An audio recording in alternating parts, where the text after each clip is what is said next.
انہوں نے کیا کہا؟ سب سے پہلے انہوں نے شور مچا دیا کہ عمران کو لاک ڈاؤن کرو پاکستان کا.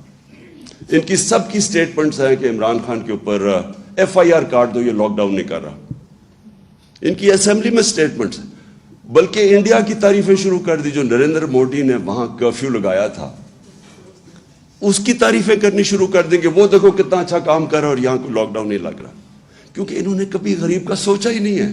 میں بار بار ان سے پوچھوں کہ مجھے یہ بتاؤ کہ وہ دہاڑی دار کا کیا بنے گا.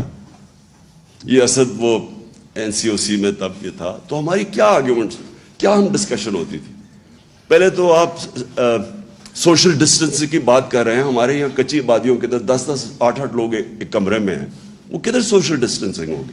پھر وہ جو دہاڑی دار ہے وہ اگر تنخواہ اگر پیسے نہیں کماتا, چھابڑی والا ہے, وہ کیسے اپنے بچوں کو پالے گا. میں کہتا رہا نہ لاک ڈاؤن لگاؤ بلکہ پارشل لاک ڈاؤن لگاؤ. وہ سندھ میں وہ مراد علی شاہ نے وہاں لاک ڈاؤن لگا دیا. اور 2 ہفتے کے بعد کوئی گاڑی جاتی تھی غریب علاقوں میں, اٹیک ہو جاتا تھا اس کے اوپر. بھوکے لوگ تھے سارے. اس نے پھر ڈر کے پھر میرے کندھے پہ بندوق چلائی. اس نے کہا اچھا اب آپ کہہ رہے ہیں تو ہم لاک ڈاؤن ہٹا رہے ہیں.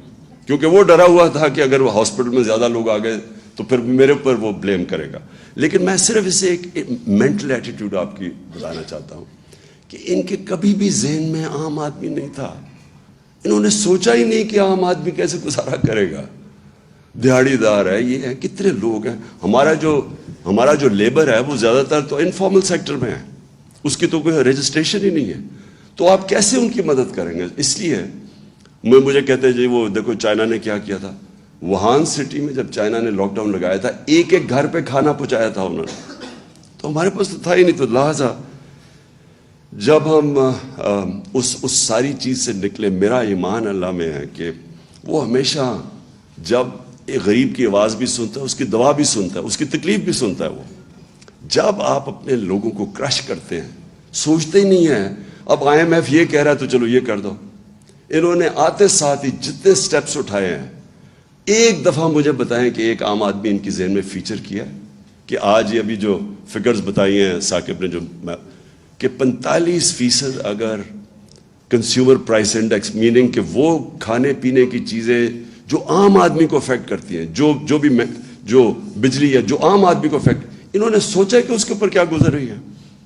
یہ صرف اور صرف سوچ رہے ہیں اپنی, صرف میں آپ کو آج بتاتا ہوں کیا سوچ رہے ہیں. انہوں نے این آر او کیسے لینا ہے, اپنی کرپشن کیسز کیسے ختم کرنے ہیں. انہوں نے کیسے اب یہ عام آپ مارکیٹ میں چلے جائیں, ان کے وزیر لگے ہوئے ہیں پیسے بنانے کے لیے. ان کو کوئی فکر نہیں ہے. ان کے ذہن میں بھی نہیں آ رہا کہ عام آدمی کے اوپر آج کیا گزرے گی جو انفلیشن ہے.